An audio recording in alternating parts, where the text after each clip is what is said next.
morning. Good morning. How was your night? Did you have a good night's sleep? And it is finally 2024's Thanksgiving. Happy Thanksgiving, guys. How are you doing? Yes. Happy Thanksgiving. Yes, y'all. Yes, happy Thanksgiving, baby. Yes, means be happy. Absolutely. Absolutely be happy. Yes, we're back. We're back. We're back. We are back. All right. The title for today, obviously, is Happy Thanksgiving, America.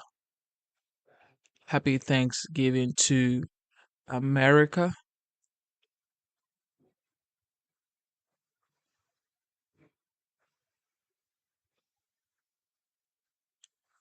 All right.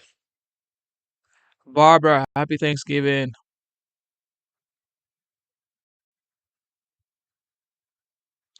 Happy Thanksgiving. Oh, let me see. I don't think I'm live on the under one.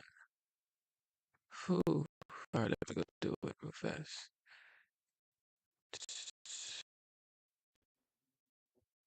All right, give me a moment. It is-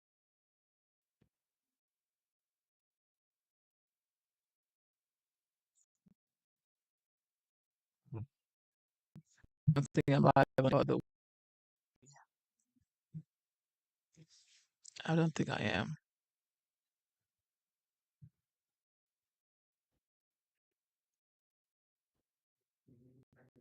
All right, give me a moment. Put this up. All right, how are you doing this morning?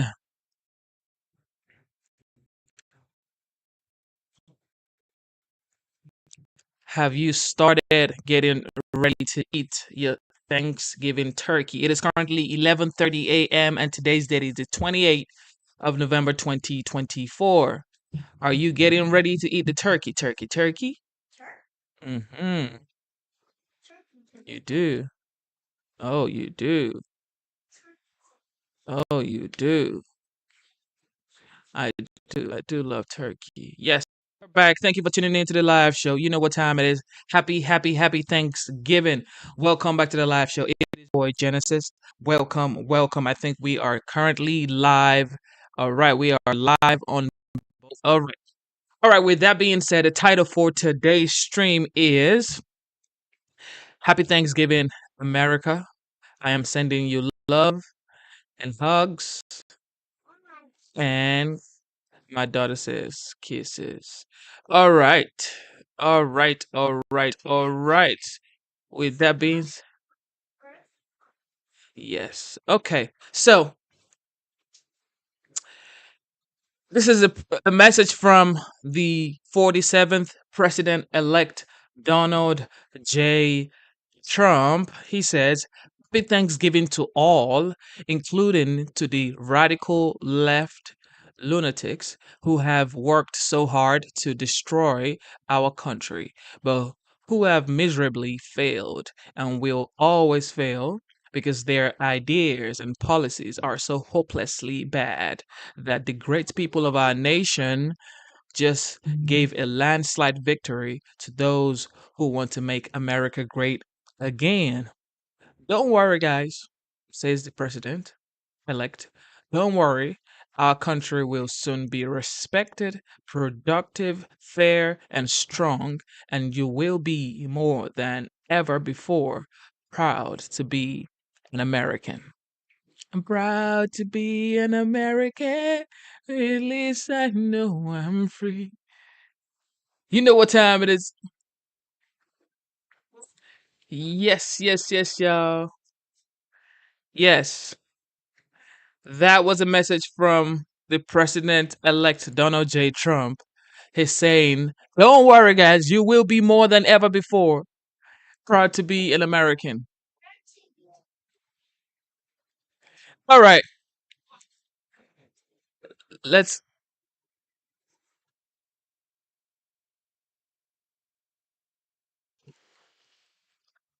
All right, so we've heard the message from the President-elect Donald J. Trump. Now let's listen to a message from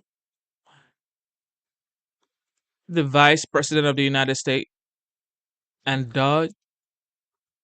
This is a message from Doug and the President of the United States.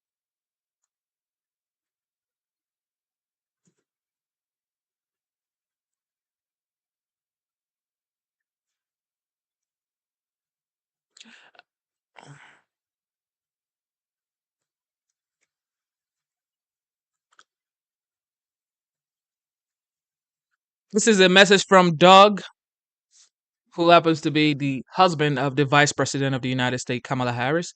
So this right here is a message from the Vice President of the United States concerning Thanksgiving. Let's get it. Greetings, everyone, and happy Thanksgiving. Today we come together to reflect on what we are thankful for and to share our appreciation for one another. Surrounded by family, friends, and those we cherish, we cook our favorite recipes, we share family stories, serve those in need, and give thanks for our blessings. On Thanksgiving, we also express our gratitude as a nation for our service members and their families who sacrifice so much to protect our nation and our most sacred values. We are truly grateful for their service.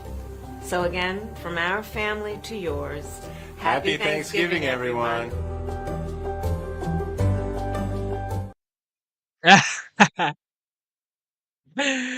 Shout out to Doug and Kamala Harris. That was adorable. Let's watch it one more time. Greetings, everyone, and happy Thanksgiving. Today we come together to reflect on what we are thankful for and to share our appreciation for one another. Surrounded by family, friends, and those we cherish, we cook our favorite recipes, we share family stories, serve those in need, and give thanks for our blessings. On Thanksgiving, we also express our gratitude as a nation for our service members and their families who sacrifice so much to protect our nation and our most sacred values. We are truly grateful for their service. So again, from our family to yours, Happy Thanksgiving, everyone.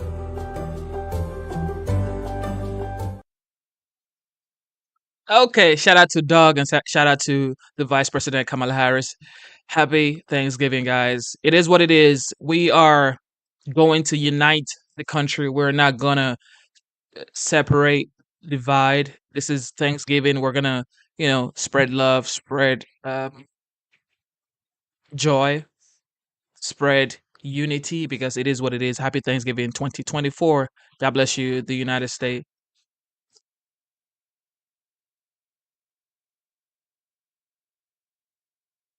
Well, incoming border czar Tom Homan tells us that he has been the target of death threats since taking on, accepting the new role under President-elect Trump. He joins us now. Tom, couple of things. Not had the chance to congratulate you on your appointment, your nomination. So my heartfelt congratulations to you. Second of all, I'm so sorry to hear that you and your family are going through this. What's your preliminary response to hearing that it's not unique to you? Other senior incoming officials are also facing threats today. Well, first of all, I appreciate what Nicole just said, but I'll be honest with you, I have not taken it serious up to this point. Now that I know what's happening in the last 24 hours, I will take it a little more serious. But look, I've been dealing with this when I was the ICE director in the first administration. I had numerous death threats. I had a security detail with me all the time. Even after I retired, the death threats continued. And even after I retired as the ICE director, I had U.S. Marshals protection for a long time to protect me and my family. And what doesn't help is all the negative press around the president and people he's putting in his cabinet. Me, I'm not in the cabinet, but, I've read numerous hit pieces on me. I'm a racist and, I'm the father of family separation, all this other stuff. So the hate media doesn't help at all, because there are some nuts out there that will take advantage. So that doesn't help. And I thought we're beyond that after the election's over, that we're going to get beyond that. But I will now start taking a little more serious after I just heard what's happened the last 24 hours. Up to that point, I was the attitude that if I'm not home, my family's not home. And they're not home right now, but when I return home, I'm going to bring them home. But I was up the attitude lately that if you want some, come get some. Because, I've been through this many, many times. And but again, what I've learned today, I'll start taking a little more serious. Do you think that there's a role you can play once you're in position and come January 20th? Do you think there's a role that you can play with your leadership and seniority in the second term of President Trump's administration that can help to sort of bring an end to these kinds of threats that we've been seeing now, as you mentioned, against Republican officials and Democratic officials? Well, I think the first role is not to be intimidated. I'm not going to be intimidated by these people. They're not going to silence me. Look, I'm going to do this job. I want to do this job because it's an issue of national security. So you're not going to shut me up. I'm not going away, and I'm going to do this job, and I'm going to continue talking to the American people.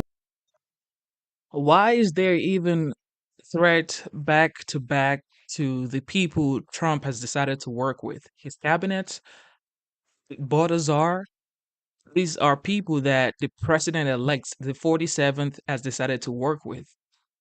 It's only wise to let them do their jobs. This isn't what we want. This is not what the United States need. We want peace, we want unity, and we want togetherness to accomplish the unthinkable for the next 4 years. If you want to change the economy, change the border, change foreign policies, everybody has to come together and work. Why it needs to be done. I think under the Trump administration, I think we're going to be very transparent because the big issue, right, securing the border and doing this deportation operation. We're going to be very transparent. We're going to tell the American people exactly what we're doing, how we're doing it. So we're going to control the narrative, and we're going to educate the American people why this is necessary. You can't, on the heels of a historic illegal immigration crisis where 9 out of 10 of these people enter the country illegally, will end up with an order removal because they simply don't qualify for asylum. There has to be a big deportation operation. That's the laws of this country. And if we go through this whole process and 9 out of 10 get an order removal from a judge and we don't remove them, you're never going to fix the border because we'll send a whole message to the whole world. You can enter the states illegally, it's a crime. You can even go to court or not go to court and get an order removal from a federal judge and you don't leave, and we're not going to make you leave. You're never going to solve the crisis on the border, and it's just not about illegal immigration. When you overwhelm the Border Patrol like they've been overwhelmed for the last 4 years, that's when the fentanyl comes in to kill 250,000 Americans. That's why sex trafficking is up 600%. That's why we have a record number of people on terrorist watch lists crossing the border. That's why you got 31% of women getting sexually assaulted making that journey. Children die in the border almost every night. So it's important that we be very transparent in what President Trump's going to do. We're going to secure the border. We're going to have a deportation operation, and we're going to work really hard to find those 300,000 children. That's what we're going to do, and we're going to tell that story. Do you think it makes a difference, Tom, if, and this is not confirmed, the FBI is not sharing anything publicly right now about the source of these threats, who is making them? So we don't know if they were. Yeah, Tom Homan isn't playing around. This is something that I know for a fact everybody now sees. He's not playing around. He's saying there is no playing around. We're going to do our job regardless of the threat. We're going to make sure we fix the border. We make sure nobody gets assaulted. We make sure nobody gets abused. We make sure nobody gets all of these bad things that they're going through by just trying to cross the border, and especially the kids. Especially the kids. So it is what it is. Tom Homan, people say his face looks like the border wall. Let me know. Let me know in the chat. Does his face look like the border wall? Coming from domestic actors, foreign actors, but I talked with Trey earlier in the show about how Iran is being investigated and prosecuted now for threats against the incoming president's life. Will it make a difference, do you think, to how the U.S. government responds to these threats if they are coming from Americans or foreigners? Oh, absolutely. I think that's our duty. I think we need to do that. I haven't received this level of threats in the last few days myself. So I'm shocked at what happened in the last 24 hours. Again, I haven't received that level of threat, but I think the government, if they find out it's coming from a foreign nation, of course we got to respond to them. This isn't acceptable for Republican or Democrat. I mean, no one that serves their country should be under threat. I mean, this is the second time I come back from retirement because I'm a border guy. The border's out of control. This is the biggest national security threat in our nation's history. So the president asked me to serve. I'm going to serve with pride and dignity. So I think we need to have a strong response. Once they find out who's behind all this? Absolutely. It's illegal to threaten someone's life, and we need to follow through with that. Well, we wish you all the best and your family over the holidays. We hope that this gets put to rest pretty quickly. And thank you for taking time with us today, sir. Yeah, thanks for having me. There you go. There you have it. There you have it. Tom Homan is like, if it's coming from other countries, then it has to be responded to. But if it's not, then who are the people who, is behind it here in the United States? Because at the end of the day, you want to secure the United States, you want to secure the people, you want to secure everybody that is being called to serve. And look, everybody needs to come together now. This is the time to come together and make America great again. It's just what it is. It's just what it is. Okay? Thank you for tuning into the live show. It is your boy Genesis. Smash the like button, double tap your screen, subscribe to the channel. A dispute between the president-elect of the U.S. and Mexico's president over a phone call. Who agreed to what and what it may mean for the U.S.-Mexico relationship. Donald Trump brought out some of his best words, for example, wonderful, to describe a conversation with Mexico's Claudia Sheinbaum, ending his Truth Social post by claiming she agreed to, quote, stop migration through Mexico and into the United States. Sheinbaum actually just responded moments ago, and the short version is never, no, not once, did she say anything of the kind. Sheinbaum on X was writing, we reiterate that Mexico's position is not to close borders, but to build bridges between. These people right here are the ones who are going to probably make it hard to make a deal, but nobody really believes them anyway. Governments and between peoples. Joining us in our fifth seat, CNN media correspondent Hadass Gold. But first, we're going to go to Lance on this breaking news because it does kind of feel familiar from Trump 45.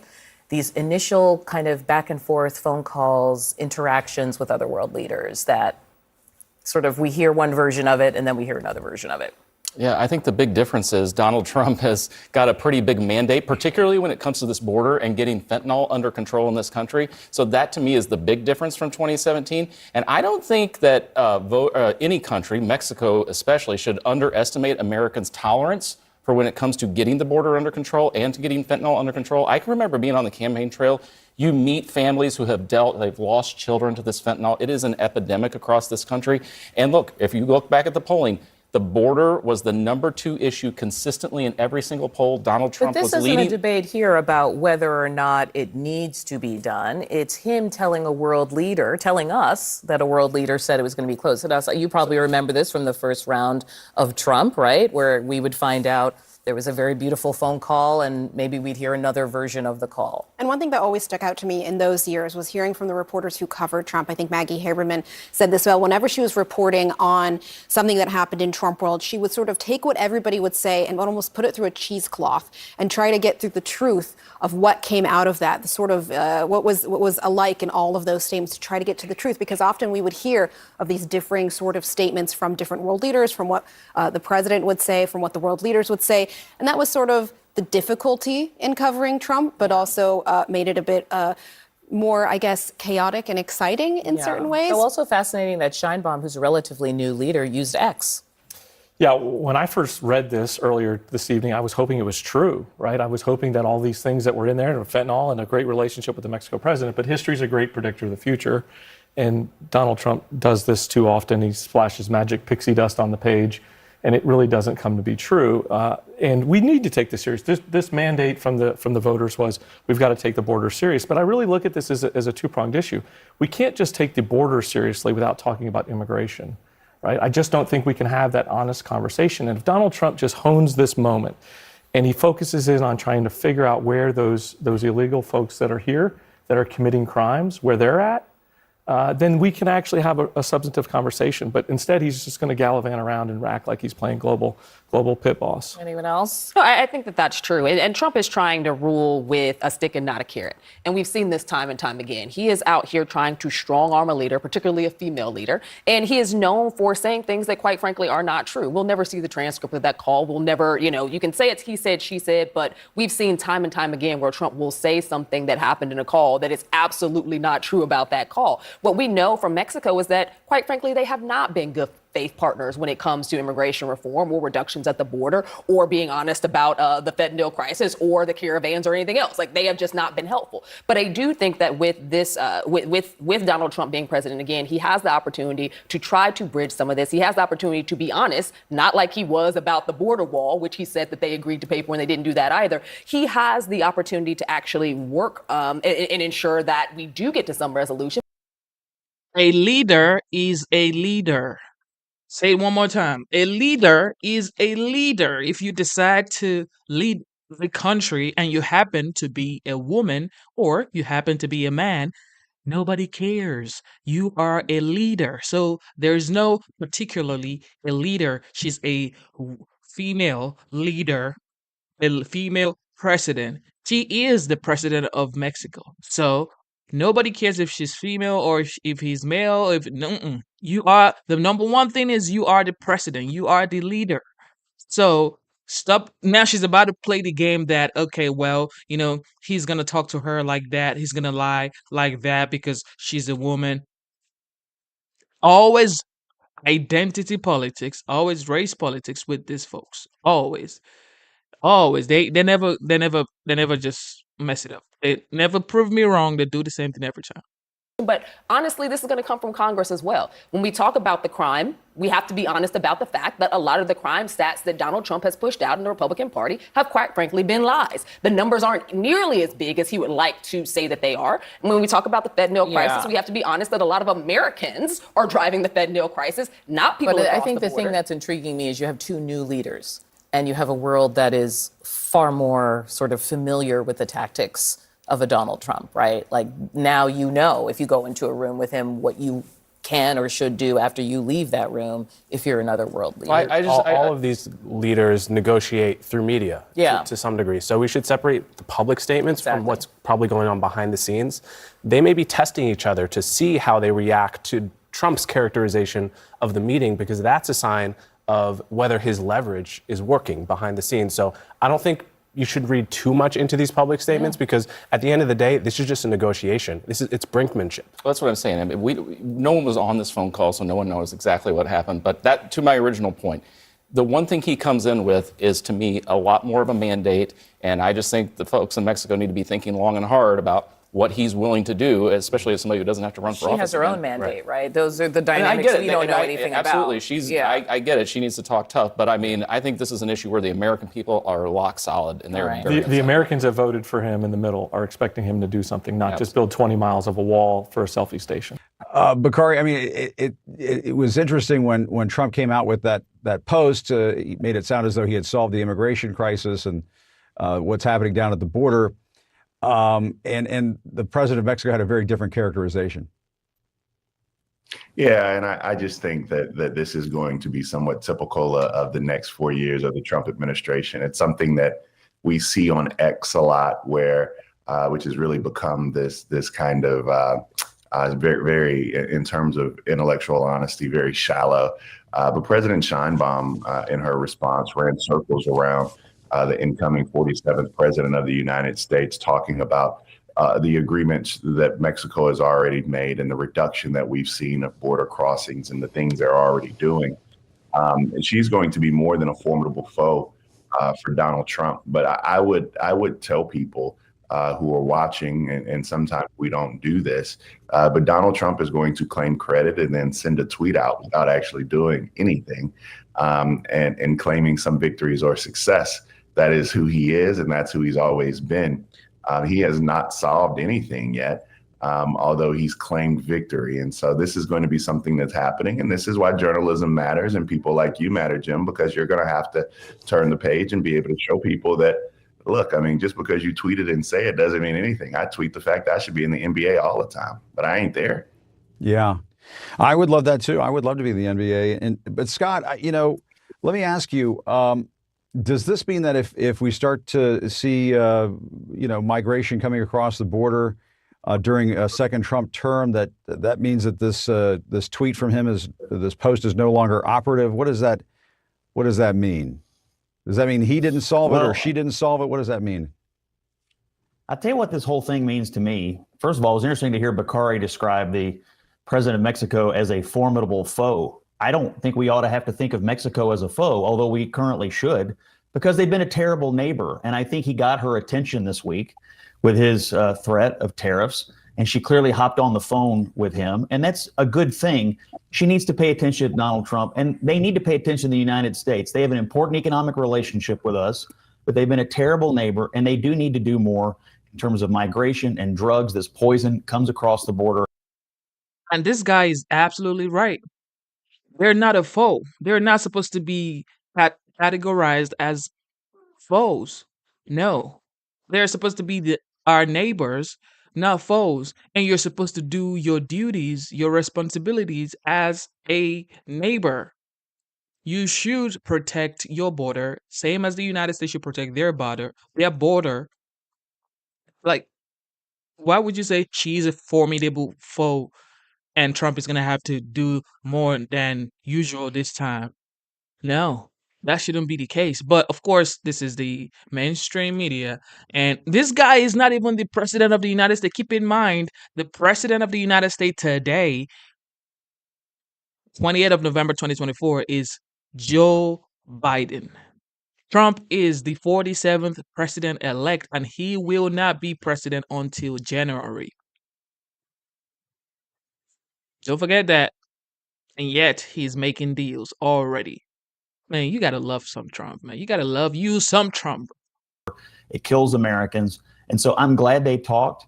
And I know that they're both doing their own public posturing for their own political purposes, but they have an important role to play. And I don't think they've done near enough to do what they can do to help the United States solve this crisis. So we'll see how it turns out. But there's a lot of things yet to happen. Trump hasn't even taken office yet, and he's already got the attention of both Mexico and Canada in a way that I don't think Joe Biden ever did. But Lee, I guess, well, Bakari, if you want a quick response to that. Oh, it's Lee's show. I think that irresponsible fiscal policy is something that we'll be able to discuss for a long period of time. If anybody thinks 25% tariffs on anything is good policy, and yes, she is a formidable foe. It's a colloquialism that means somebody who's going to be able to go back and forth with the president. Man, Bakari didn't chill, bro. You didn't chill because it's facts. It is facts. Canada, Mexico, everybody's on board trying to make a deal with President-elect 47th, the Don, the legend, Donald Trump. But this guy still want to argue. President of the United States, not any type of other characterization, but Scott knows that. And Leah, I guess just to go back to you finally on this. I mean, the flip side of this is that when Trump comes into office, if these tariffs do go into effect, I mean, the president of Mexico has threatened to retaliate. We could have a trade war at the beginning of this new administration, which could have a pretty serious effect on inflation in this country. And that's what a lot of economic experts are saying right now. What do you think? Exactly. And I think one of the things that we're seeing right now is a little bit of saber rattling and a little bit of, I think, to Scott and Bakari's point, is a little bit of posturing. And that the ultimate outcome is that nobody really wants a trade war. Nobody wants a tariff war. Nobody wants to be, clearly the American public was very open and very transparent that they are tired of really high inflation. And that also includes inflation that went in. If Mexico goes on trade war with the United States, Mexico cannot survive it. It is just what it is. According to research, 7% of their exports. Think about this. If Mexico goes on a trade war with the United States, 87% of their export is to the United States. 87% of their export goes to the United States. So there's just no way they're surviving a trade war with the United States when 87% of your export goes to the United States. 80% plus goes to the United States. So how do you want to survive a trade war with the United States? It's like big brother, little brother conversation. To effect roughly around 2019 from earlier tariffs that were put into place that the Biden administration didn't overturn, but also contributed and gotten worse due to the global pandemic. So I honestly think that part of what this is designed to do is to create, a leverage moment, a moment of negotiation, and there is where the negotiation ends up, in large part because Donald Trump does not want massive inflation. He just doesn't. It's not a politically good thing. It's also economically not a good thing. So what does the actual breakdown look like in the end? Okay, just to get the right number for you. So according to World Integrated Trade Solutions here, and this was actually in 2022, so I got to get you the most recent one. It says Mexico exports to the United States worth $452 million plus, with a partner share of 78.29%. Mexico export to the United States. So 78.29%, that's what they export to the United States from Mexico. So you need the United States. You need the United States. It's just I got the new one for 2024. Mexico is now the large. This is according to BBVA research. It says Mexico is now the largest exporter to the United States. Mexico, this was updated in March 14th, 2024. Mexico imports of goods 2023 American accounted for 83.3% of Mexican export. So they're exporting 83.3% of Mexican goods to the United States.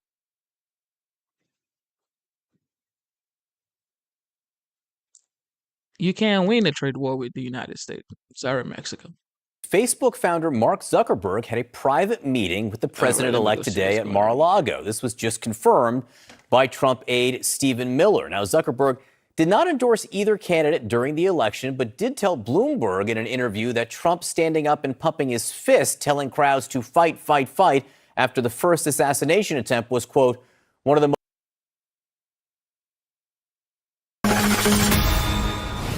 And the outcome of this election obviously is not what we wanted. It is not what we worked so hard for. But I am proud of the race we ran. Tonight, Kamala Harris not looking very joyous, delivering a pre-Thanksgiving message to her supporters, and critics are calling it a real turkey. Harris is awkwardly advising them to protect their power. I just have to remind you, don't you ever let anybody take your power from you. You have the same power that you did before November 5th. And you have the same purpose that you did. And you have the same ability to engage and inspire. Okay, this as Harris's aides are now crying foul, blaming everything from headwinds, trans ads, even swing states were part of the problem during a podcast postmortem. It's really hard for Democrats to win battleground states. We had discussions with Joe Rogan's team. Ultimately, we just weren't able to find a date. She had tremendous loyalty to President Biden. I hate to repeat this over and over, but it was a very short race with a limited number of days. Being up again. Facebook founder Mark Zuckerberg had a private meeting with the president-elect today.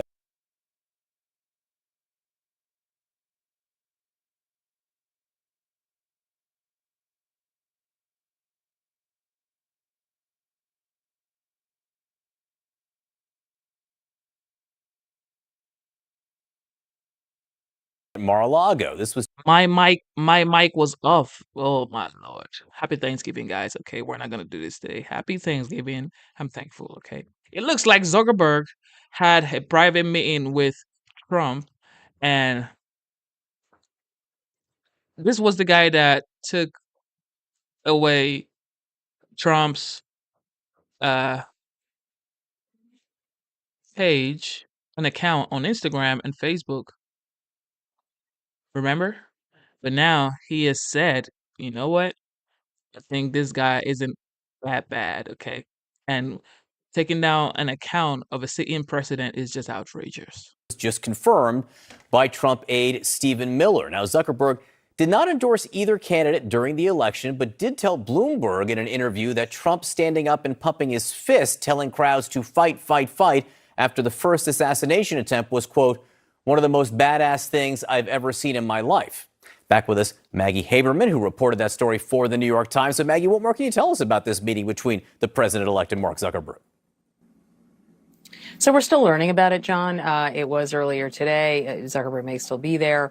Zuckerberg showed up in Florida with some of his advisors. It's not clear that whether Zuckerberg saw at this meeting or Trump saw at this meeting, but one person described it as Trump essentially saying, hey, why don't you come over to Mar-a-Lago? And as you said, Zuckerberg had expressed praise for Trump earlier this year for his defiant posture after he was shot in Butler, Pennsylvania by a would-be assassin. It's interesting, a couple of things about this. You know, clearly Zuckerberg wants to have a better relationship with Trump. Zuckerberg, once upon a time, was a funder of an immigration advocacy group.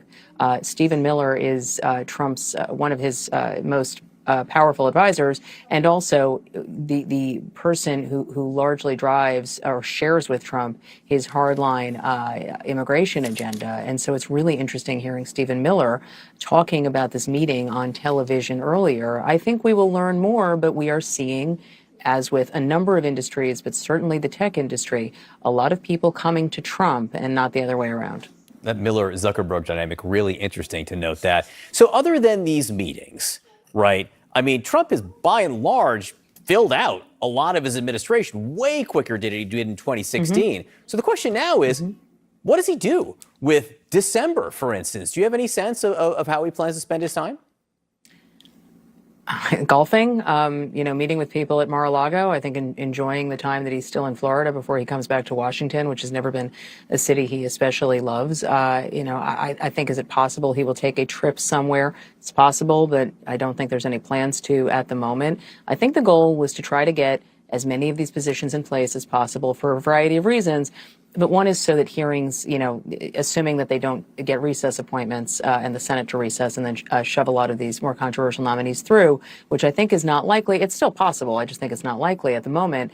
Assuming there are hearings and Senate confirmation hearings, the goal is to get those done pretty fast so that Trump can hit the ground running once he gets in office. That is part of the goal for this breakneck pace. It's also to avoid some of the jockeying that you had in the 2016 transition. It's not to say there has not been a lot of internal knife fighting in this one, because there has. It's just been different. All right, Maggie, stick around. I want to bring back Scott Jennings and former Democratic Congressman Mondaire Jones. Scott, let's just start with this Mark Zuckerberg meeting. What do you make of it?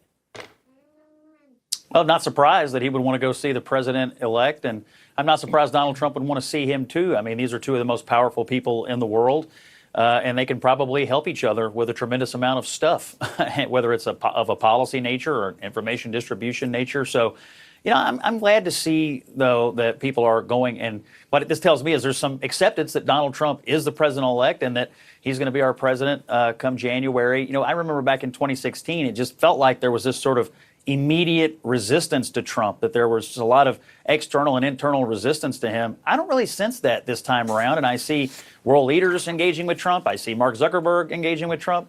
This is a good thing. We may have a couple of years of political peace in this country if this kind of these kinds of things keep up. I'm going to clip and save that comment from you right there, Scott, and play it back to you in 6 to 8 months. We'll see if it still holds. Please do.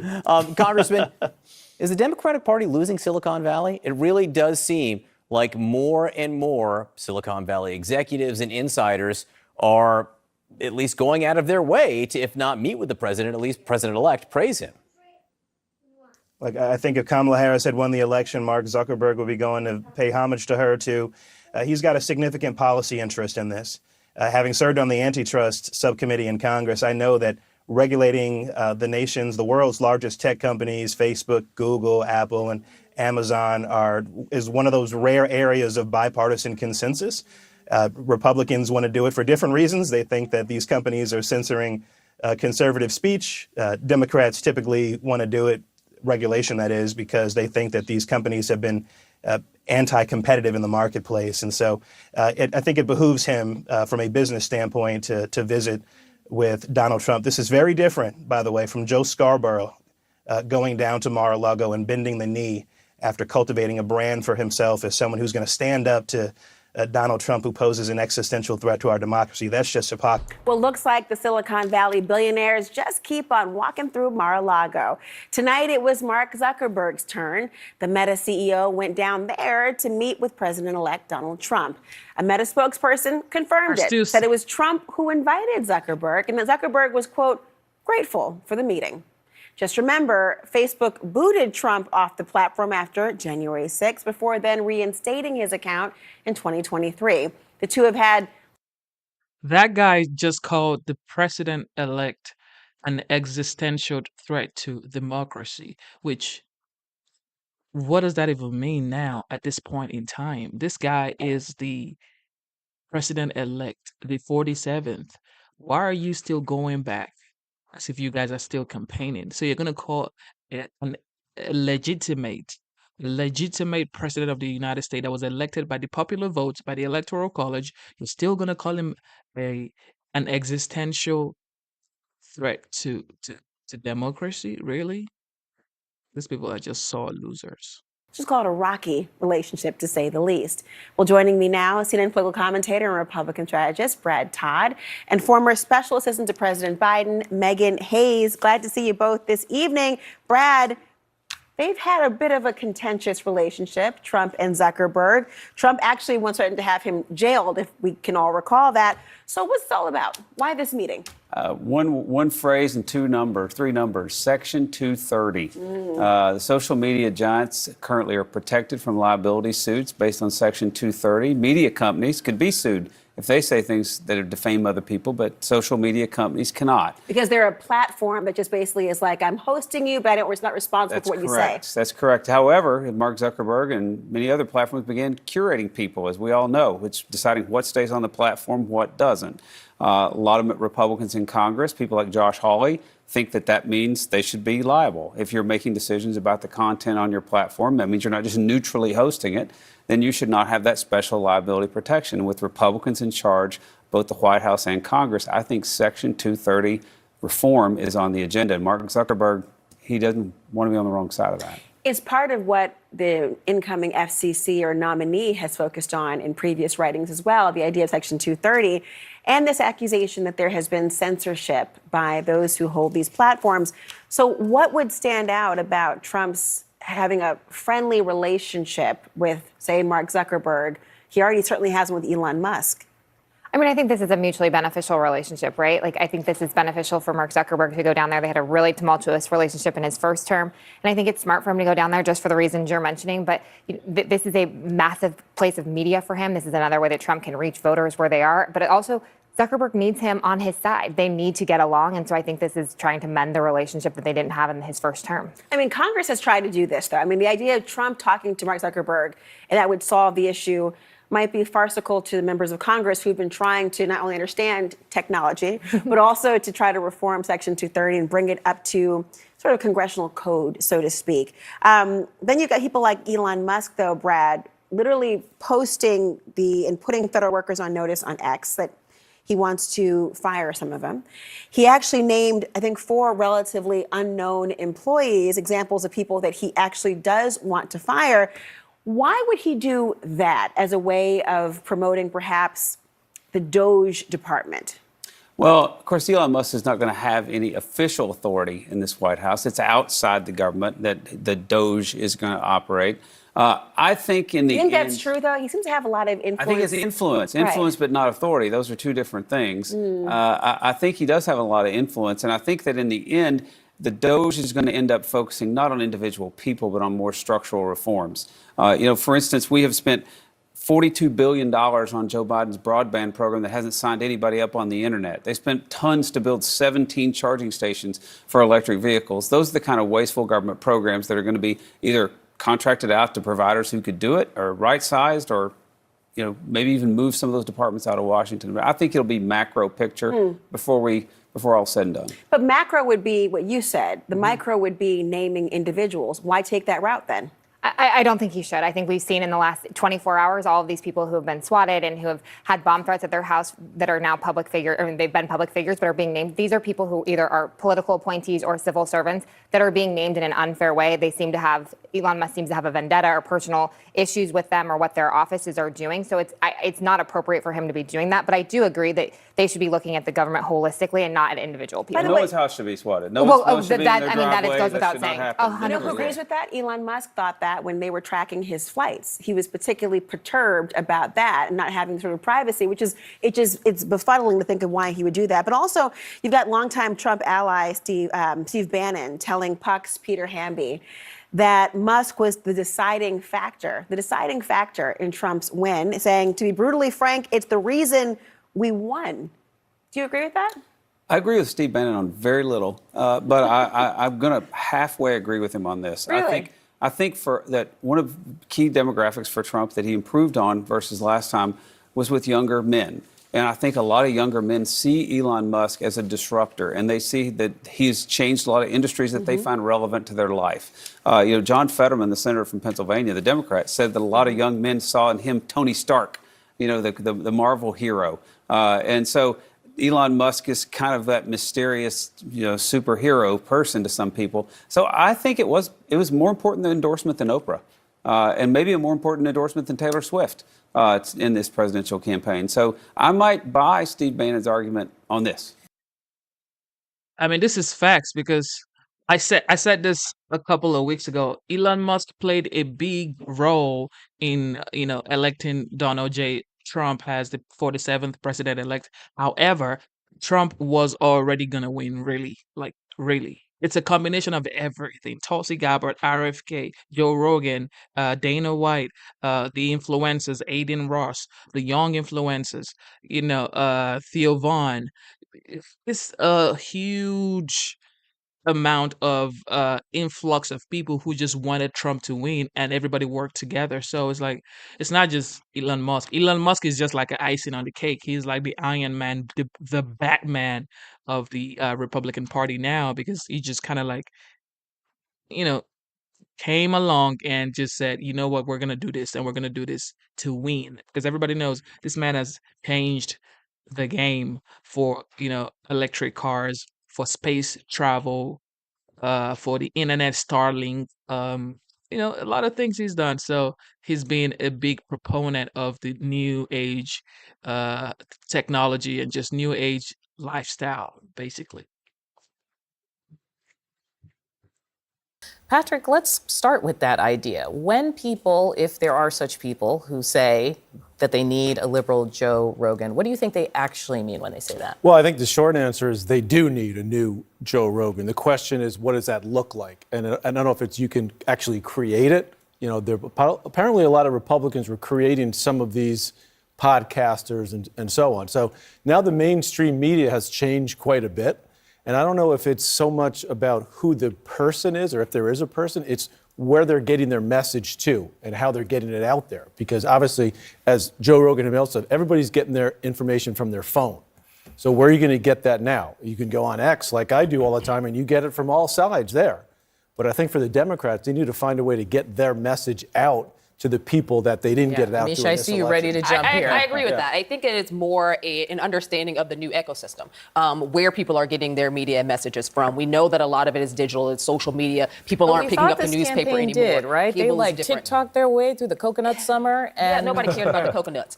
I think that it was a misreading of the electorate, but also a misreading of where people are getting their information. But in addition to that, it is not one person. I think that, Joe Rogan has had more lives than cats when it comes to changing it up. I grew up seeing Joe Rogan, have people eat testicles of animals and crawl through the darkness when he was doing Fear Factor. Then he did MMA, and now he's doing this. The man he shapeshifts a lot. That's not necessarily what is the thing that's bringing people in. What Democrats have to do is figure out ways in which they can get to the podcast that their people are listening to. That means your younger voters, your people of color voters. They're getting a lot of information from things that are not, unfortunately, shows like ours right now, that are not shows of the competitors either.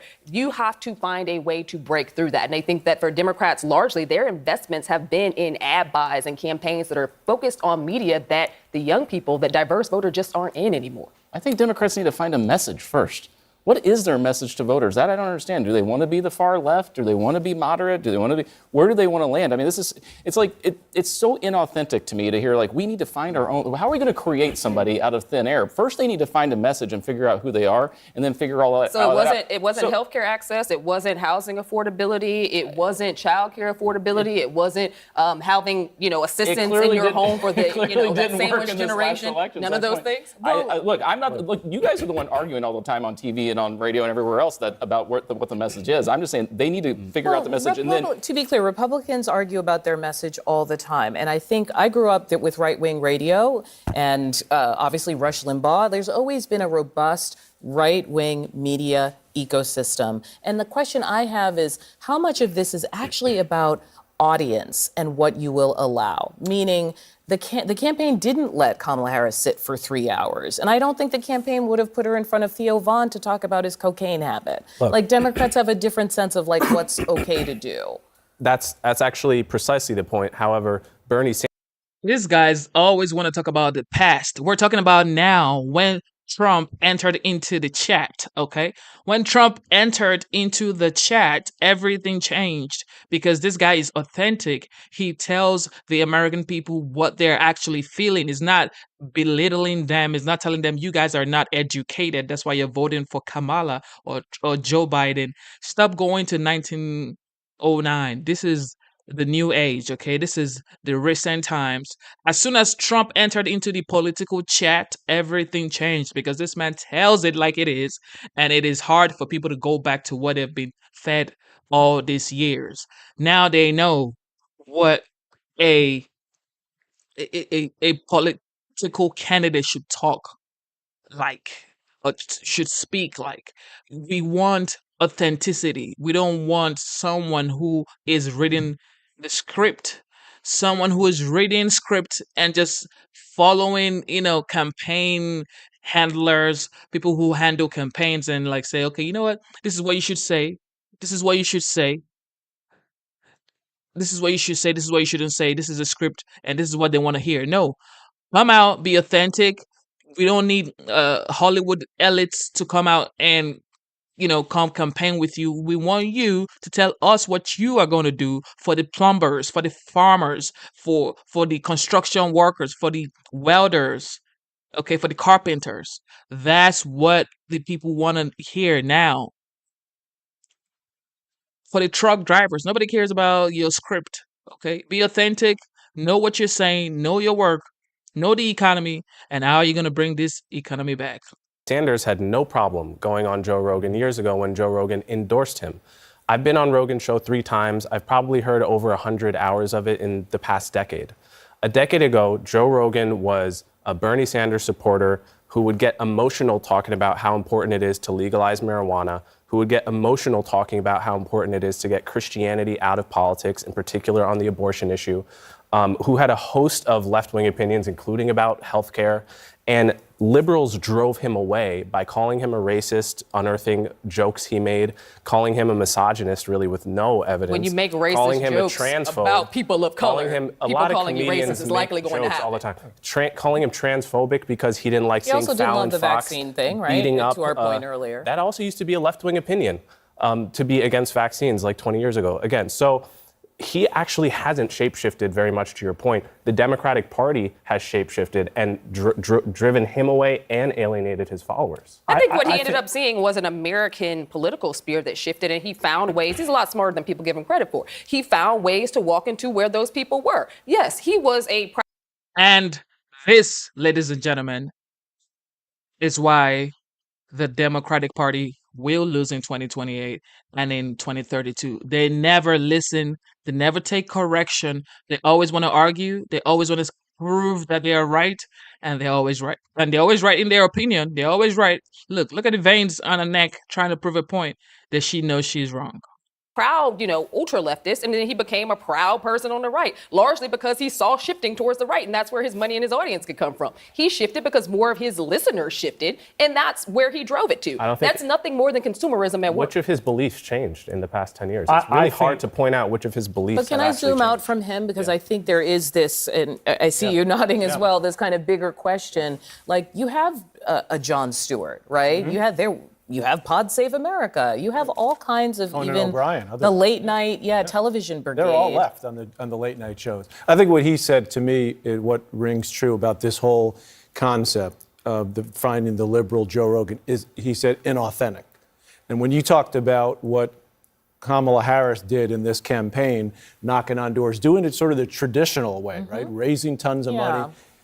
But there's something about Donald Trump, whether you like him or not, or Joe Rogan or whomever, they are authentic. Right. Totally. And that comes through to people. And when you're trying to get your message out, whatever that message is, you have to be authentic. You and I can think be they missed authentic, it though, this when you have something like 20, 30 years in the public eye, specifically the tabloids. There's no gaffe. There's no thing that you can be tripped up by. I mean, you're a politician. Right. You know what it's like. Very careful campaigns are. The left needs to find a relevant voice that can live in that exact moment and be that authentic person, not just carrying the party's water. So what about Pete Buttigieg? I see him everywhere online, and he goes on Fox constantly. But he's not a Joe Rogan. He's not running a day-to-day. No, I just mean hourly. like it's possible for figures to go out. Absolutely. I mean, you got to hit all the boxes. You got to be a good communicator. You got to be relevant. You got to be able to push back. You got to be able to invite guests on that are newsy. But I think at the end of the day, the Democrats need an honest umpire. One of the most damaging parts of this entire campaign. Say that again, an honest umpire. An honest umpire. To be able to call balls and strikes. And so one of the most detrimental things that Kamala Harris, in my opinion, did during the campaign was when she answered the question, what would you do differently than Joe Biden? She said nothing. Now, I think that was born out of respect for Joe Biden, but it rang in the ears of everybody trying to figure out who they wanted to. Which the campaign said just this week. If we want to have a relevant voice in the Democrat ecosystem, you've got to have somebody willing to try to take those steps. One of the things I heard often on the campaign trail in these swing states was, you can respect an audience, but you don't have to overcompensate for an audience. And it felt like so much of the party platform of the Democrats were trying to compensate for parts of the party or parts of the policy positions. This gets back to the coalition management. And somebody needs to stand up and grab the reins. We also remember one thing here, because I keep hearing I heard it from you a couple of times, mandate, okay? Donald Trump's gotten almost 77 million votes. He's approaching 77 million. Kamala Harris is approaching 74.5 million. That's a $2.5 million vote difference, which is big, but not huge. So is it really, I mean, I know the Republicans have to always say it's a mandate. Is it really? I mean, that's still a lot of votes that Harris received in this When you have campaign. the Senate and the House, I think that's pretty big voice that the American. It was a solid victory, no doubt. Was it a mandate? I actually want to know, I think X has a role to play in this because there's a little bit of shadow boxing the past activism of the past decade. And by that, I mean that when Elon Musk purchased Twitter, It's a mandate, okay? It is a mandate. That's over 2 million people. Do you know how large a crowd of 2 million people is? It's a mandate, brother. people were always worried about what would happen on Twitter and the Twitter mobs coming after you and the kind of progressive politics that was able to punch up from Twitter more or less feels disbanded under X. I mean, am I wrong? And a part of that is because people the are still algorithm like, has- oh my God, what about this? And The I'm like, algorithm has changed significantly, and a lot of those activist voices have been quelled. Many of them don't pop up in people's regular search engines. Instead, you're hearing a lot more from the right, and part of that is because that's how Elon set it up. He amplifies the voices of the right wing. He amplifies his own voice, and he's trying to ensure that, you know, all voices are not heard equally. And we've seen that time and time again. But I think that also contributes to maybe the left feeling like they've lost a microphone. And another thing, I think the left just doesn't like what they're hearing. That's why they're all running to this blue sky thing that they want to do now. I think a lot of these people don't want to hear conservative voices. That's the far left. They don't like hearing things. That's part of the problem they had in this last election that we went through, is that when you don't agree with me 100% of the time, well, you're out the door. Right. And I think that's what's been happening on X. Harry Enton on this network reported that X's frequent users now are exactly split between Republican and Democrat. Now, if that's true, that means all of the people on the left leaving X right now are leaving essentially a reflection. That is the main issue. The far left don't want to hear the conservatives' issues. And it's like, this is why you will lose in 2028. If you don't listen to people, you have to listen to people. Listen to what the voters are talking about. What do the people want?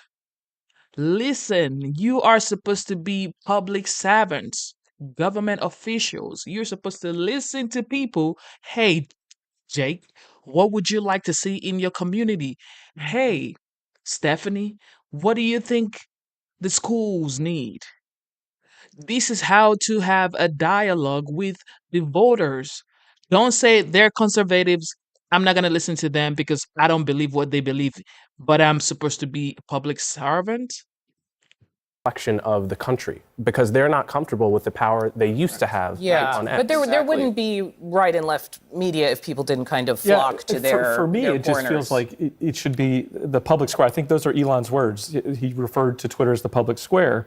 It feels like his thumb is on the public square, right? He's influencing it with, like I said earlier, 4 out of the top 10 feeds are coming from Elon Musk. That just reporting does about not, throttling it just doesn't of feel links and authentic. things like that. Yeah, which is, I mean, it's interesting. I think that sometimes I think it's too navel-gazy, right? Like it's a media thing, like whether we're on Twitter or not. But you also saw in this last election how much media still matters. It may not be the traditional media the way we think of it, but sitting down and doing a good interview still means something. Mm-hmm. Wherever you do it. Yeah. It is what it is. When you guys took down the president of the United States from being on social media, Twitter to be precise, and now Elon bought it. You had Elon. This is something the left has to understand. Democrats had Elon Musk. They had him. This man has been the wealthiest man for a long time, at least like 3 to 4 years now, probably 5 years. And this guy has been a Democrat for years. And guess what? He bought X and then reinstated. I mean, think about it. He had to reinstate the 45th president of the United States, who is now the 47th president-elect. Man, shout out to Elon Musk, man.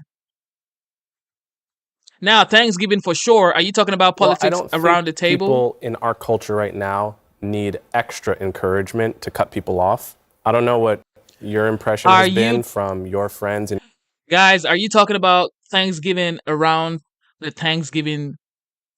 Are you talking about politics around the Thanksgiving table when you're eating your turkey? Huh? Let me know. Are you allowed to talk about politics around the table? Let me know, man. Your families and your communities. But my impression has been that because of social media bubbles, everyone being fed, as we were just talking about, a narrative that is pretty much unique to them and assuming everyone else is in the same bubble as them when actually your family members are potentially seeing a totally different set of facts.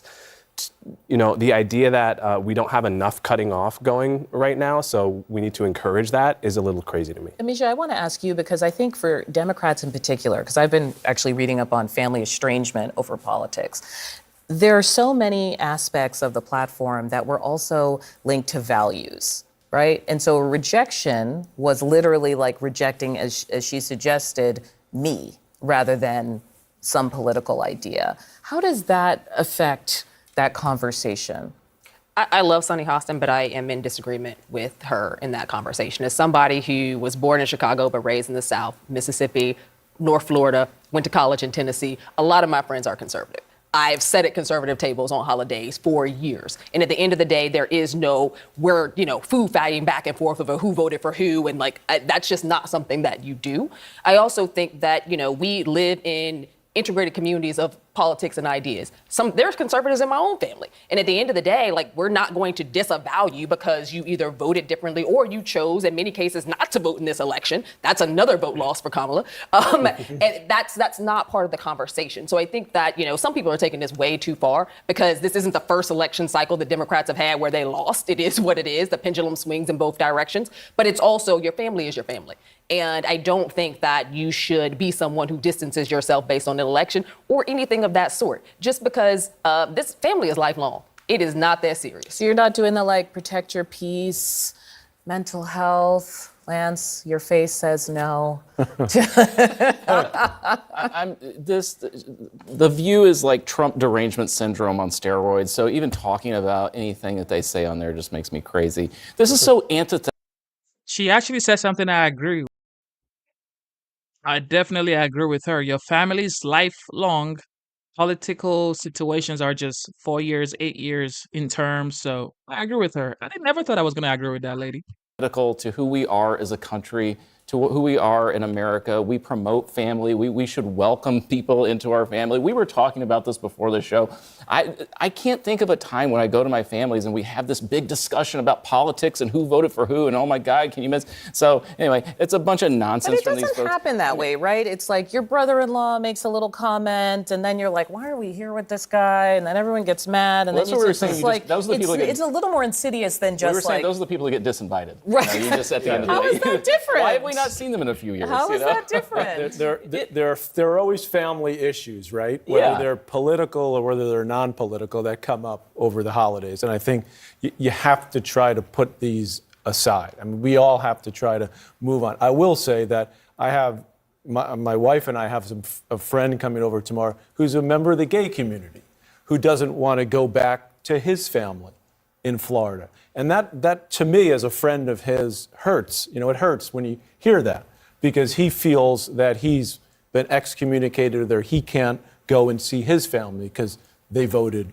the other way from what is important to him. So I think we all need to care a little more and be, respectful and also be genuine to our friends and it can get welcome complicated. people in. If I took a break from everybody that was a MAGA supporter or a Trump voter, I'd have a pretty You'd be lonely coming to my Thanksgiving. house. I live in an 80-20 county. My county's 80-20 Republican, and certainly an overwhelming majority of my family. And of course, they know I'm probably one of the only Republicans that actually publicly voted for Kamala Harris. But look, I think this speaks to the bigger problem going on in this country. We've let politics wrap itself around our axle. It becomes the most important thing. There's so many great things in our lives, right? I think about my situation. I got a kid who just graduated from college, a kid who's playing football in college, a kid in middle school. I'm married to my high school sweetheart. I got great in-laws, a healthy dad. So all your other there's identities a lot going that are on not. that should be the last thing. And of course, I'm the last guy that wants to talk about politics. And as you mentioned, the people are really good at kind of, they'll get to that. Well, did you hear that? And I try not to take the bait.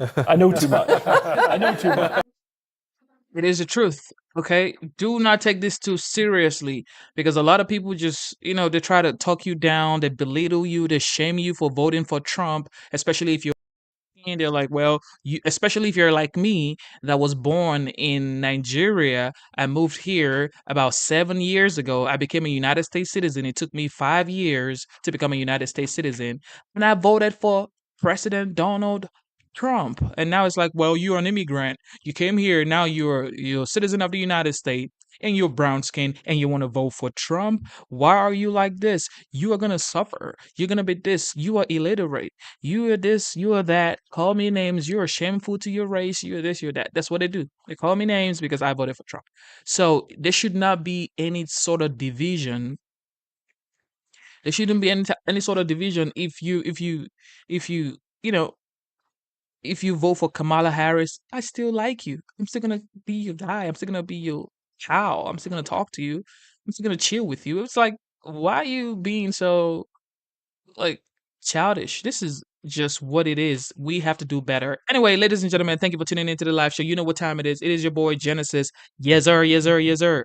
Yes, I got to start I got to go look for the best intro. Maybe it's your boy, Genesis. Immigration.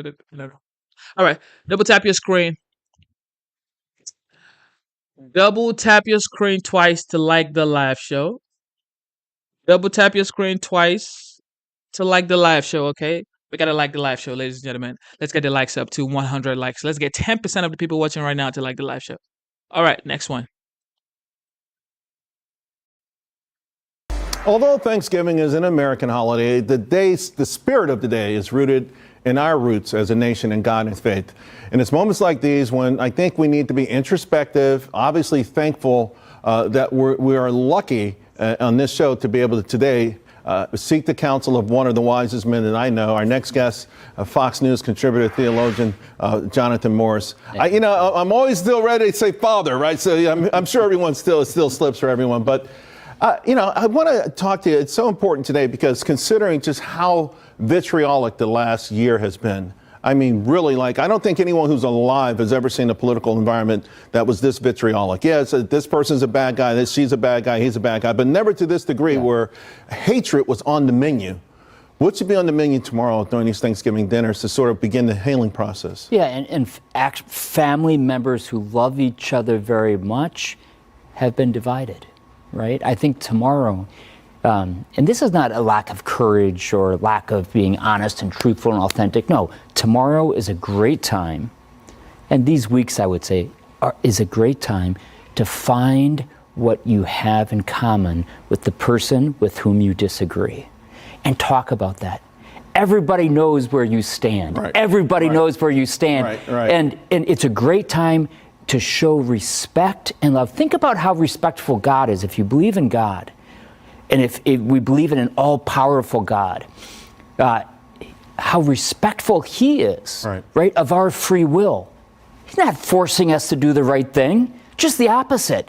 Love, love, love. And I think it's a great time, as you propose, to find that common ground. Do you worry that maybe because America has drifted away from God, whether saying Pledge of Allegiance and things like that in school, or just church and synagogue attendance, those sort of things, that we've replaced politics with great, as something we believe too much in politics and not enough in other things. Well, I believe from a human anthropology perspective, in other words, what we as human beings are, we are made for purpose, right? Or even if you don't believe in a God, we have a tendency to be productive, right? To have a purpose. And I would say, if you don't have God in your life, and if you don't have faith in your life, you're going to find it, or at least look for it, in something else. Right. I would absolutely agree with you. But on this Thanksgiving Day, let's look back at history. 3 dates real quickly: 1621, 1776, 1861. Look up those dates. Think about the first pilgrims. Think of George Washington, our first president, and then think of Abraham Lincoln. George Washington, the first president to proclaim a day of Thanksgiving. Abraham Lincoln, after the Civil War, he said, it's time to give thanks. Right. What was it? And he said, to the Almighty God. Right. It wasn't to the stars. It wasn't to the cosmos. That is a long history that we've had as a nation to recognize that our benefits come from a source outside of ourselves. Right. What we add 1962 to the list? That's when I was born. Oh, my gosh. Okay, I thought you were going back to civil rights or something. Thank God for the birth of Charles, brothers and sisters. So we got less than a minute to go. But listen, again, it's been an amazing year. There's optimism out there, and it feels like, okay, we could seize upon this. We call it in the stock market animal spirits, but is there another name for a period like this, sort of this period of hopefulness that didn't exist maybe 3 weeks ago? Well, hopefulness for 50% or 51 or 52% of the population, and a lot of angst for others. But even some of the people who didn't vote for Trump have come across. I saw a YouGov poll earlier this week, and 20 to 30% of young folks who didn't vote for him are now optimistic. Excellent. So it feels infectious. Listen, I think change is always a good thing, especially in Washington, D.C. I heard you say before, hey, go to Washington for 1 term, 2 terms, 3, whatever it is. Get out of there. Yeah. Change is a good thing because we don't want anyone to have total power. God has almighty power, and we don't want humans to have absolute power. And that's the gift of freedom, the gift of democracy. Jonathan Morris, thank you so much. Charles, thank you. Really appreciate it. Happy Thanksgiving. 1962. Thank you for tuning into the live show. You know what time it is. Yes, sir. Yes, sir. Yes, sir. Okay. Change is a good thing. You heard him. Change is a good thing. But anyway, let's not promote division. Let's come together as one and prove that we are United States of America. Let's bring in president of the American Principles Project, Terry Schilling. Terry, admittedly, we do not know where these threats came from, who issued these threats, but how did we reach this point, Terry? Well, thanks so much for having me, Todd and Carly. I think we reached this point through several different things. I think first and foremost, the insane and hysterical rhetoric from the progressive media outlets in this country has really ratcheted things up. And we saw the assassination attempts, the multiple assassination attempts, and we still have to deal with death threats. But also, I think people like Tom Homan, because they're taking on the drug cartels, the very powerful and dangerous drug cartels from Mexico, I think that there's probably a lot of threats there. And so we have to get this job done. We have to follow through. We have to make sure that these drug cartels know that we're serious and that we're coming for them and that we're not going to be intimidated. Yeah, and if you think about the people who were targeted, Elise Stefanik has a 3-year-old baby. Pete Hegseth in his X post said that his 7 children were asleep when police came over to his house and told him and his wife that there was a credible bomb threat. And I think we need to stop this before events like this become the norm and don't shock the public conscience where people say, oh, a death threat to a public official, that happens all the time. But unfortunately, former FBI Deputy Director Andrew McCabe does feel like this is just an everyday occurrence. Listen to this. This has become a very, very common aspect of life for really anyone who is in a high profile or even remotely controversial position. It's been going on for years. And now he's being accused of downplaying this threat despite being a former member of the FBI. Do you think that was his intention? And what do you feel about those comments? Look, I think that these are very serious threats. I think that the FBI needs new leadership. These people are all over the place. But at the end of the day, the reason that this is becoming a regular thing with these death threats against public officials is because it's becoming a regular thing to call each other Nazis and the worst names in the books, every type of bigotry, racist, homophobic, transphobic, all this stuff. It just needs to be toned down. And I think you'll start to see people getting back to their lives and back to normalcy. Yeah, this absolutely cannot be the norm going forward. It's not how we run America. Meantime, Terry, file this under, well, that was quick. Trump says Mexico will stop the flow of migrants after speaking with Mexican President Claudia Sheinbaum, Pardo, full name, this following the tariff threats. The president-elect posted the new president of Mexico. She has agreed to stop migration through Mexico and into the United States, effectively closing our... Shout out to Trump. Trump says, just had a wonderful conversation with the new president of Mexico, Claudia Pardo. She has agreed to stop migration through Mexico. But according to people, they're saying, according to her, she tweeted back, just listen, man. She tweeted back and said, no, that's not what we said. What is going on here? Southern border. We also talked about what can be done to stop the massive drug inflow into the United States. Look, you never want to say game, set, match this soon, but this is a huge step in the right direction, right, Terry?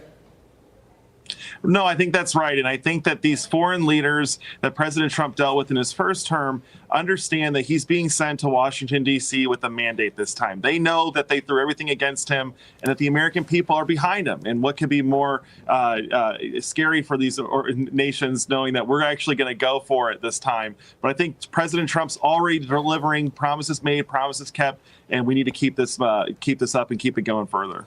Yeah, no doubt. It was shocking when this came down to some people, I'm sure, just because of what Trump said, or what Todd said. I just called you Trump. Oh, my goodness. Sure. He just made you the president of the United States.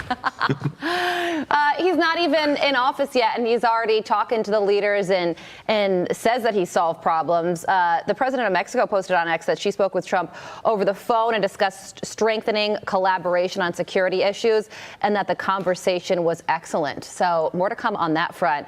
Speaking of the former president, he recently posted his Thanksgiving message on X. This is what he said just a few hours ago. Happy Thanksgiving to all, including the radical left lunatics who have worked so hard to destroy our country, but who have miserably failed and will always fail because their ideas and policies are so hopelessly bad.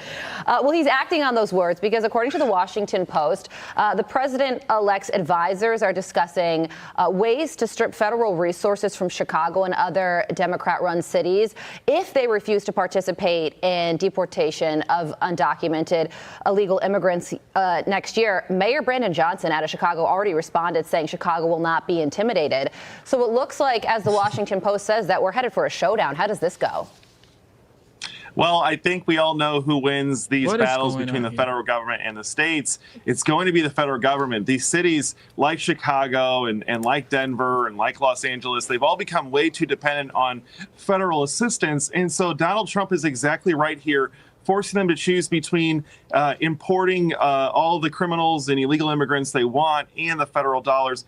You've got to uphold federal law if you're going to be in this country. You can't break the law. We heard for so long, guys, that no one's above the law for the last. This is why the Democrat may lose in 2028, 2032, because they never listen to the people. They just never listen to the people. People who are in the chat saying they want to see the reply from the president of Mexico. Here we go. This is what she replied. She said she didn't say that she was A going to close the dispute border. between the president-elect of the U.S. and Mexico's president over a phone call. Who agreed to what and what it may mean for the U.S.-Mexico relationship. Donald Trump brought out some of his best words, for example, wonderful, to describe a conversation with Mexico's Claudia Sheinbaum, ending his Truth Social post by claiming she agreed to, quote, stop migration through Mexico and into the United States. Sheinbaum actually just responded moments ago, and the short version is never, no, not once, did she say anything of the kind. Sheinbaum on X was writing, we reiterate that Mexico's position is not to close borders, but to build bridges between governments and between peoples. Joining us in our fifth seat, CNN media correspondent Hadass Gold. But first, we're going to go to Lance on this breaking news because it does kind of feel familiar from Trump 45. These initial kind of back and forth phone calls, interactions with other world leaders that sort of we hear one version of it and then we hear another version of it.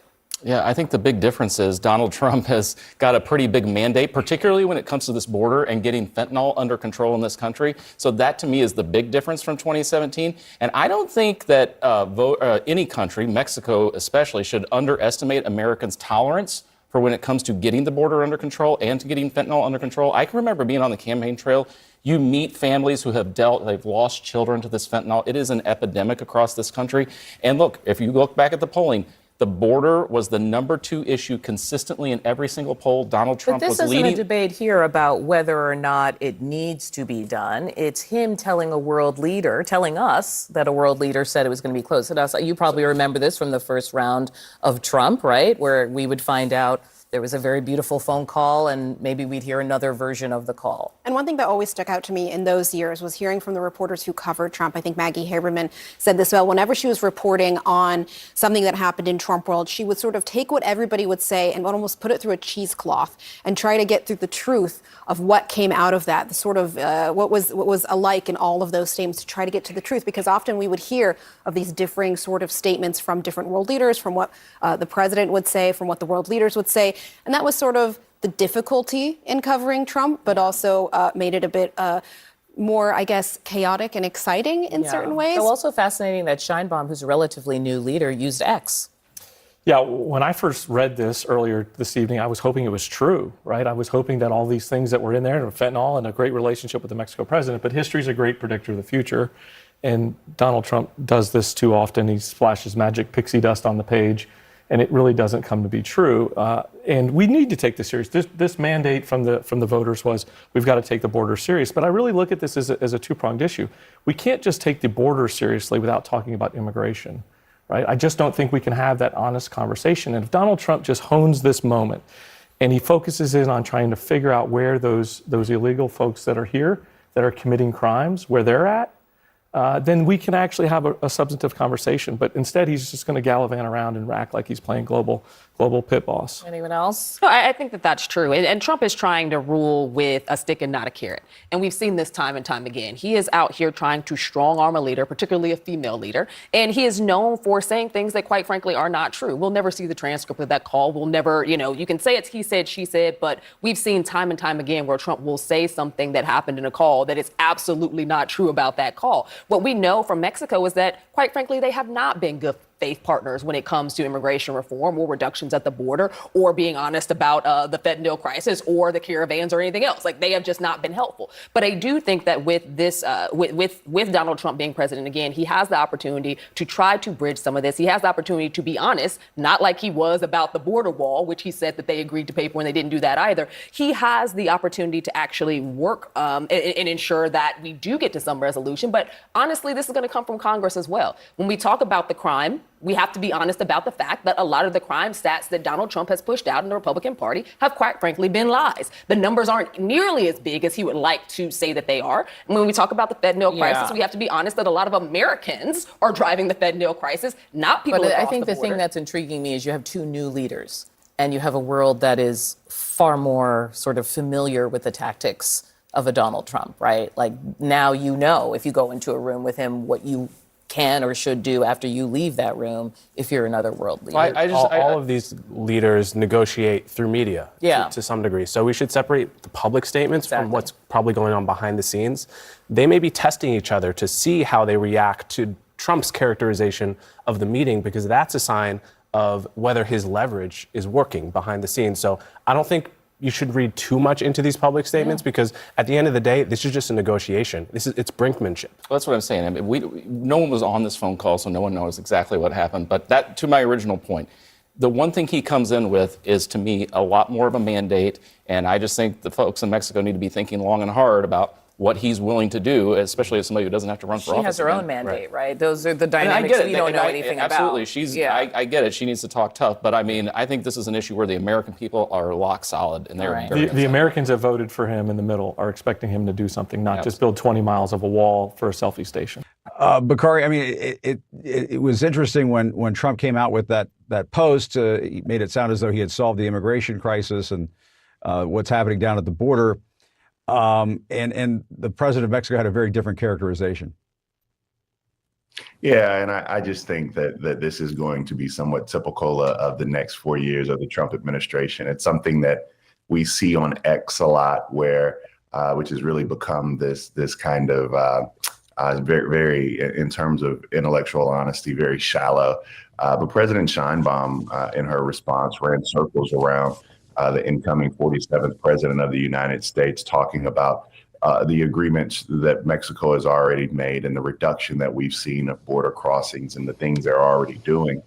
And she's going to be more than a formidable foe for Donald Trump. But I would tell people who are watching, and sometimes we don't do this, but Donald Trump is going to claim credit and then send a tweet out without actually doing anything, and claiming some victories or success. That is who he is, and that's who he's always been. He has not solved anything yet, although he's claimed victory. And so this is going to be something that's happening, and this is why journalism matters, and people like. I don't understand why Americans would be supporting other countries rather than supporting the United States. He's saying she's going to be more than a formidable foe. And before this video started, the other lady said on CNN, she said that the president of Mexico has a mandate as well. So wait, are you supposed to be concerned about the mandate of the Mexican president, or you should be concerned and rooting for the president of the United States mandate?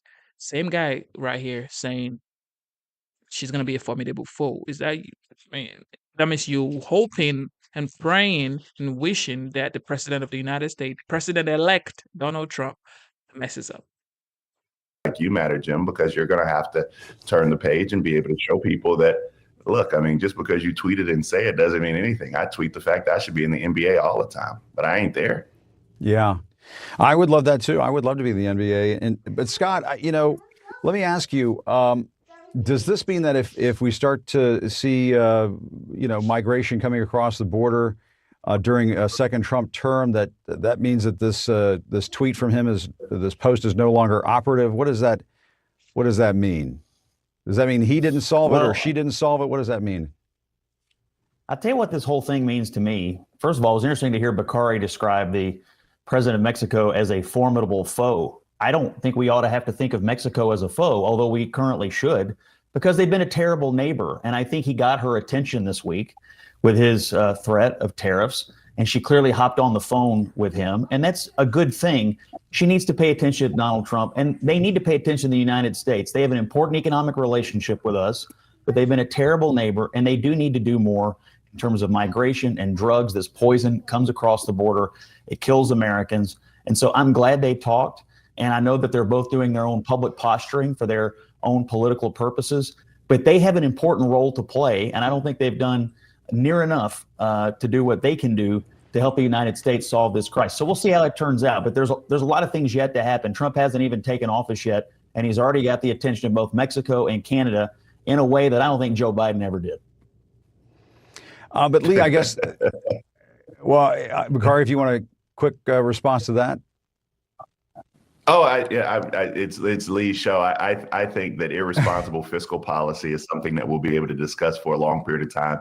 If anybody thinks 25% tariffs on anything is good policy, and yes, she is a formidable foe. It's a colloquialism that means somebody who's going to be able to go back and forth with the president of the United States, not any type of other characterization. But Scott knows that. And Leah, I guess just to go back to you finally on this. I mean, the flip side of this is that when Trump comes into office, if these tariffs do go into effect, I mean, the president of Mexico has threatened to retaliate. We could have a trade war at the beginning of this new administration, which could have a pretty serious effect on inflation in this country. I mean, that's what a lot of economic experts are saying right now. What do you think? Exactly. And I think one of the things that we're seeing right now is a little bit of saber rattling and a little bit of, I think, to Scott and Bakari's point, is a little bit of posturing. And that the ultimate outcome is that nobody really wants a trade war. Nobody wants a tariff war. Nobody wants to be, clearly the American public was very open and very transparent that they are tired of really high inflation. And that also includes inflation that went into effect roughly around 2019 from earlier tariffs that were put into place that the Biden administration didn't overturn, but also contributed and gotten worse due to the global pandemic. So I honestly think that part of what this is designed to do is to create, a leverage moment, a moment of negotiation. And they're putting the cards on the table before Donald Trump has even gotten into office. What I would really be curious to see ultimately is where the negotiation ends up. In large part because Donald Trump does not want massive inflation. He just doesn't. It's not a politically good thing. It's also economically not a good thing. So what does the actual break? She's right. She's right. However, it's like we should support the president-elect. Nobody should be going back and forth saying other countries are more important. I mean, I'm not saying they're not important. I'm just saying that the United States should be first for any American citizen. Okay, ladies and gentlemen, let's get the likes up. Let's get the likes up. All right. It is Thanksgiving. Thank you for tuning in. You could be with your family right now enjoying your Thanksgiving turkey and dish and mac and cheese and all that stuff, but you're here with me enjoying the show. God bless you. Double tap your screen to give this video a like, and let's do this one more so we can go back to our families and have a good time. Okay. If you are one of the tens of millions of people hitting the skies this Thanksgiving, you may have noticed it's costing a bit more. Domestic airfares are averaging near $284. That's up 9% from the same time last year. That's according to travel booking platform Hopper. Now, the news doesn't get much better if you're heading overseas, because ticket prices to popular destinations in Europe have also jumped about 20% from Thanksgiving 2023. Joining us now is travel expert Brian Kelly. He is the founder of thepointsguy.com. Brian, great to have you on this day. Let's start with points. So many people, if they have not already traveled, they will be traveling in the weeks to come. How do people use loyalty programs to try to save money this holiday season? Yeah, points are the key. You know, the airlines gouge last-minute travelers when it comes to fare prices, but you'd be shocked at how much award availability there is. So my number one tip is always make sure to check award availability. Right before this segment, point.me is a website that'll actually check multiple airlines for the dates you want to go. So if you've got credit card points with lots of different transfer partners, Point.me will actually show you what's available. And they just sent me a bunch of deals. You can go for New Year's this year, Chicago to Nassau, New York to Bermuda, and even Europe. And if you want to actually buy flights, I highly recommend Google Flights. So google.com/flights, they have an Explore button, and you can put in your home city and then put in Caribbean or put in Europe, and it'll pull all fares to that entire continent or region. Yeah, New York to Bermuda sounds really nice right about now. Talk to me a little bit about the pitfalls, though, of using points. I mean, there are, of course, personal finance experts who warn that chasing points also encourages people to buy on credit. Yeah, so using points is incredible for consumers because you can cancel and get your points back for free in most major programs. Unlike airlines, which will give you a voucher maybe and have change fees, using points is like buying a fully refundable ticket. So that's what I can't stress to people enough. Even if you're at the airport and your flight's getting delayed and you might be canceled and you've got to get home, pull out your points, book yourself on another carrier, even if you don't end up needing to use that flight, you can cancel and get all of your points back for free. But to your point, never spend on a credit card if you can't pay it off in full every month, because the interest you pay will negate the value of any of the points that you earn. Is there a good rule of thumb, Brian, about when the best time is to buy travel tickets? I feel like every time I'm looking to buy a flight, I wonder, wait, when am I supposed to buy it again? Like, what is that time frame? What's a good rule of thumb?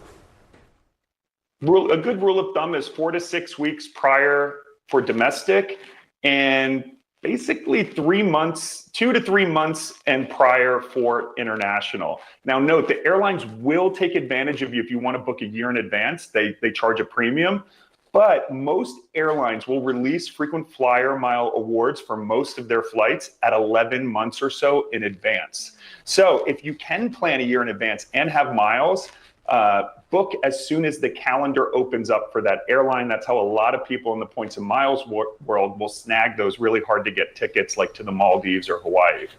Oh, okay, Brian Kelly, great advice. Thank you. Thanks for having me.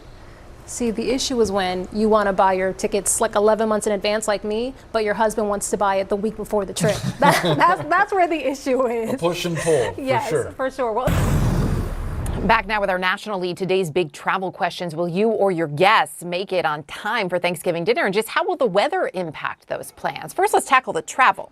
New numbers from the TSA show this week is on track to break records for those flying to their holiday destinations. CNN aviation correspondent Pete Muntean has a front row seat to the masses at Reagan National Airport just outside of Washington, D.C. So, Pete, give me a sense. How many more people are flying this year? We're up about 2% from what we saw last year. And remember, there was year after year of increases from the depths of the pandemic. These numbers are the biggest we have ever seen in TSA history. Really continues the theme. The TSA says its top 10. Are you guys traveling, or did you travel for Thanksgiving, or what is the deal? What is the deal? I am home in Georgia with my family. And I got to go to the hospital now because my family member is in the hospital. So they're going to be celebrating Thanksgiving in the hospital. But before that, I got to take my daughter to somewhere nice. And so she can have a good time. But it is what it is. It is what it is. Thank you for tuning into the live show. What else do we have right here? Double tap your screen, subscribe to the channel. We have right here.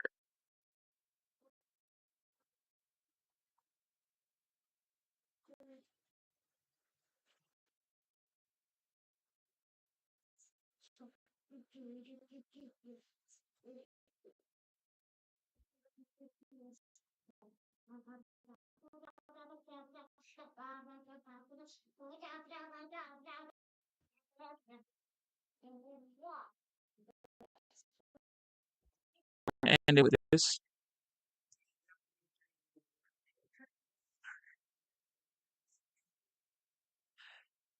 Okay, so ladies and gentlemen, we may be ending the live stream with this guy right here.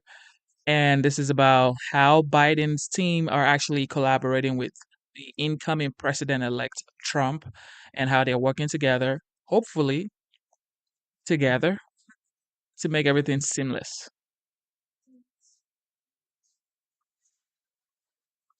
Keith Kellogg to join his cabinet with a focus on the Russia-Ukraine war. Trump writing, quote, "I am very pleased to nominate General Keith Kellogg to serve as assistant to the president and special envoy for Ukraine and Russia. Together we will secure peace through strength and make America and the world safe again." Don Bramer is a former intelligence officer, Iraq veteran, and the founder and chairman of the Bramer Group, and he joins me now. Don, good morning to you. So what do you think about General Kellogg being tapped to lead this newly formed role?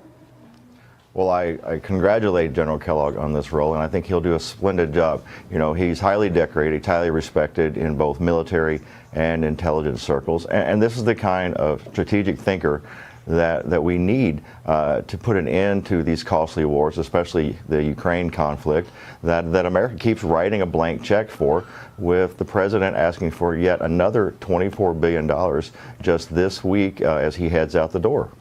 So here's some insight on how General Kellogg thinks about how to end this war. He writes in his strategy papers the United States would continue to arm Ukraine and strengthen its defenses to ensure Russia will make no further advances and will not attack again after a ceasefire or peace agreement. Further American military aid, however, will require Ukraine to participate in peace talks with Russia. So apparently he's thinking arm up Ukraine, but get both sides to the negotiating table by, he also says, putting NATO membership on hold. What do you think about that? I think the membership to NATO, while it would be something that Ukraine really wants, it would send a very contentious signal to Putin and to Russia right now. You know, it would prevent us from going to the negotiation table. And I think right now that in order to put an end to this, we need to show that the West and the United States will support Ukraine, but both sides have to sit down at the table and realize that there has to be a place in the middle where they can meet. This war is exhausting the population of Ukraine. It's exhausting the population of Russia. Russia's now having to bring in troops from other countries. So we have to put an end to it. And I think sitting at the table that first time is exactly what it's going to take, and find out where they can find that common ground. There's another war to talk about, and the Biden administration is working with the Trump transition team to restore peace in the Middle East as they both try to hammer out an Israel-Hamas ceasefire before the new administration takes office. It is Thanksgiving. We don't want to talk about chaos, so it is what it is. Shout out to Ukrainians, shout out to Russians. Let them settle their scores, and hopefully, the incoming president is gonna make a deal and make sure there's peace. With that being said, we want peace everywhere, so the inflation worldwide can actually go down, as well as the United States, and let these deals just go as great as it can, because this guy's mandate is secure the border, make sure there's peace around the world, which is foreign policies, and make sure the economy bounces back. It is what it is. Shout out to Trump, shout out to his team, and shout out to everybody watching the live stream right now. Shout out to Average Joe. Average Joe is watching on the horizontal stream. God bless you, Average Joe. Zach on the horizontal stream. Denise is on the horizontal stream. Yes. So on the vertical stream, we have a bunch of people. So veterans in the chat. Thank you to everybody tuning in. It is what it is. God bless you. God bless you. God bless you. Happy Thanksgiving from me to you and your beautiful family. Have a wonderful day. It is what it is. Instead of looking for perfection, seek for consistency. Never give up on yourself. Never give up on your dreams, and never give up on God. Believe in yourself. Believe in your dreams. Believe believe in God. Yes, that's my daughter saying. And subscribe to the channel like twice. Mm-hmm. Subscribe to the channel twice. Subscribe to the channel? Twice. She says subscribe to the channel twice. You know, we know what time it is. You want to say happy Thanksgiving? All right. Tell them happy Thanksgiving. Happy Thanksgiving. All Happy right. Thanksgiving to my daddy. Happy Thanksgiving to my baby. And happy Thanksgiving to Daddy's movie. Okay, no. You don't have to show that. You don't have to show that on stream. Thank you. All right. Thank you. Happy Thanksgiving. Daddy, I took your water. Daddy, I took your wallet. Took my wallet? Yes. Yeah?